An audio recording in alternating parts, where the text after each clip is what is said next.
በጣም አስገራሚ የሆኑ የእርድ ጥቅሞችን ልንገራችሁ። ጥናት ላይ የተደገፈ የሳይንሳዊ ድጋፍ ያለው ነገር ማለት ነው።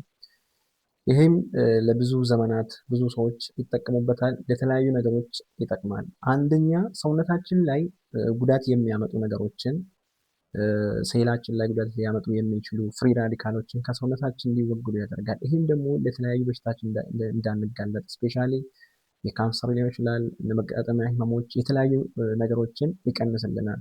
ሁለተኛ የመገጣጠሚያ ህመም ያላቸው ሰዎች በሽንን አካቶ ለሩማቶይድ አርትራይትን ጨምሮ ማለት ነው በጣም ፓወርፉል የሆነ ምንድነው ማለት ነው አንቲ ኢንፍላማቶሪ ነው ማለት ነው። የሚገርማችሁ አንዳንድ የዘመናዊ ህክምናዎች ጋር የመመሳሰል ባህሪ ያለው ይሄ እርድ የሚባለው ማለት ነው። እዛ ውስጥ የሚገኘው ከርከሚን ይባላል። ይሄ አክቲቭ ኢንግሪዲየንት ወይም ደግሞ ሰውነታችን ውስጥ ገብቶ አክሽን የሚያደርገው ከርከሚን ይባላል። ሌላ ደግሞ በተጨማሪ ሱካር ታካሚ የሆኑ ሰዎች የሱካራቸውን መጠን ያስተካክልላቸዋል፣ ያወርዳል። ግፊት ያላቸው የደም ግፊት ያላቸው ሰዎችን እንደዚሁም ደግሞ ግፊታቸውን ያወርዳል ማለት ነው። በተጨማሪ የአንጀት ችግር ያለባቸው ስፔሻሊ ደግሞ የአንጀት መረበሽ የሚባለው የኢሪተብል ባወል ሲንድሮም የሚባለው አይነትም በጣም ጠቃሚ ነው ማለት ነው። ለሱም ይጠቅማል። ሌላ የደም ማቅጠኛ ወይም ደግሞ ይሄ አንታይ ኳጉላንት የሚባለው ዋርፋሪን ቦታ አይነት ነገሮችን አክሽን አለው ማለት ነው። እንደዛም ቦታም ይጠቅማል ማለት ነው።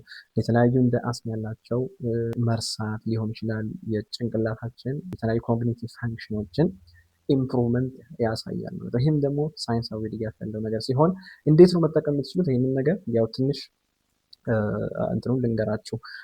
ውሃውን ታሞቃላችሁ። ከዛም በኋላ ካሞቃችሁ በኋላ ግማሽ የሆነ የሻይ ማንኪያን ዱቄቱን ትጨምሩበታላችሁ። እዛ ላይ ግን አንድ መጠቀም ያለባችሁ እና አሪፍ የሚሆነው ቁንዶ በርበሬ አንድ ጣበት መጨመር ነው። ይህም ለምን ይጠቅማል መሰላችሁ? የባዮ አቬላቢሊቲ ሰውነታችን ውስጥ በከፍተኛ ፐርሰንት ሰውነታችን ውስጥ እንዲሰራጭ እና ጥቅሙን የበለጠ እንዲያሳድግ ያደርጋል ማለት ነው። አመሰግናለሁ።